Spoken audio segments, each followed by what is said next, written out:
एक सुहानी सुबह 11 साल का हमजा अपनी वर्दी पहनकर स्कूल जा रहा था। आज स्कूल में एक बच्चे का कीमती पेन खो गया और वह पेन हमजा को सड़क पर पड़ा मिला।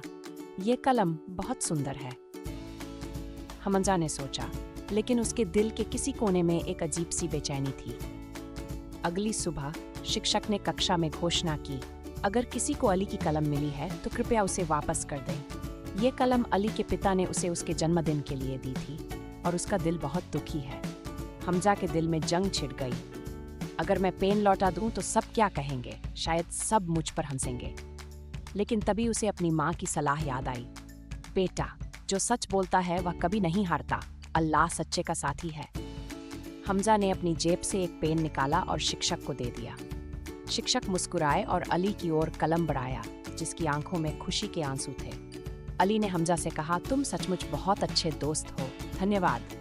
शिक्षक ने भी हमजा को बधाई दी और कहा, हमजा ने ईमानदारी का सबसे अच्छा उदाहरण पेश किया है, हमें हमेशा सच्चाई का समर्थन करना चाहिए।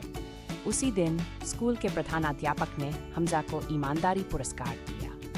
हमजा के चेहरे पर एक खूबसूरत मुस्कान थी, क्योंकि आज उसे एहसास हुआ कि सच्चाई का इनाम हमेशा मीठा होता है।